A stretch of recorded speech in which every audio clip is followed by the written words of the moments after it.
भगवान राम से पहले भी 4 महाबलियों से हार चुका था रावण, भागकर बचाई थी जान।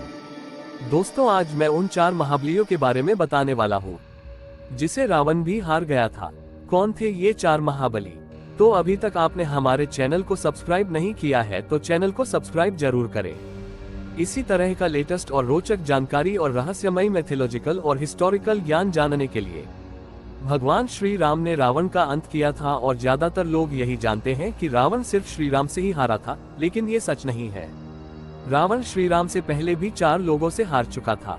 राम भगवान से पहले रावण शिवजी, राजा बलि, बाली और सहस्त्रबाहु अर्जुन से भी पराजित हो चुका था। यहाँ जानिए इन चारों से रावण कब और कैसे हारा था। आर्यभट्ट के अनुसार महाभारत काल का युद्ध 3137 ईसा पूर्व में हुआ था, अर्थात 5155 वर्ष पूर्व हुआ था। नए शोधानुसार रामायण काल को लगभग 7323 ईसा पूर्व अर्थात आज से लगभग 9341 वर्ष पूर्व का बताया गया है, जबकि भगवान श्री राम का जन्म 5114 ईसा पूर्व चैत्र मास की नवमी को हुआ था। एक बार रावण बाली से युद्ध करने के लिए पहुंच गया था। बाली उस समय पूजा कर रहा था।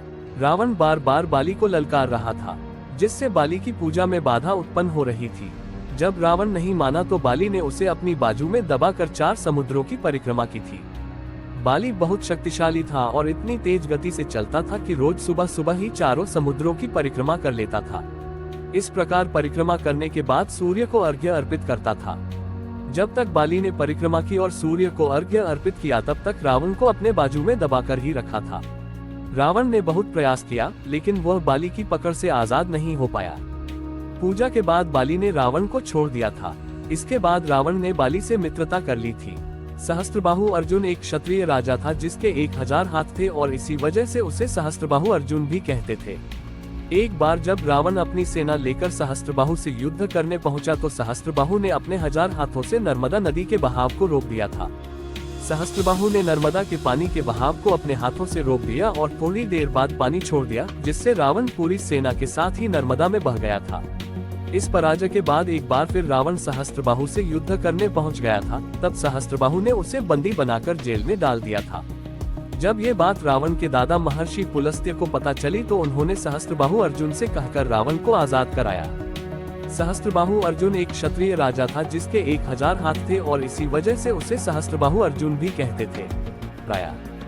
दैत्यराज बलि पाताल लोक के राजा थे।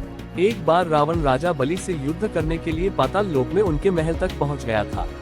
वहां पहुंचकर रावण ने बलि को युद्ध के लिए ललकारा। उस समय बलि के महल में खेल रहे बच्चों ने ही रावण को पकड़कर घोड़ों के साथ अस्तबल में बांध दिया था। इस प्रकार राजा बलि के महल में रावण की हार हुई। इसके बाद बड़ी मुश्किल से रावण वहां से भागने में कामयाब रहा था। रावण को अपनी शक्ति पर बहुत घमंड था। इस घमंड के नशे में वह शिवजी को हराने के लिए कैलाश पर्वत पर पहुंच गया था। रावण ने शिवजी को युद्ध के लिए ललकारा, लेकिन महादेव ध्यान में लिए थे। रावण कैलाश पर्वत को उठाने लगा। तब शिवजी ने पैर के अंगूठे से ही कैलाश का भार बढ़ा दिया। इस भार को रावण उठा नहीं सका और उसका हाथ पर्वत के नीचे दब गया।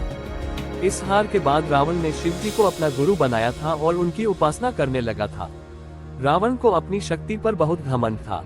इस घमंड के नशे में वह शिवजी को हराने के लिए कैलाश पर्वत पर पहुंच गया था।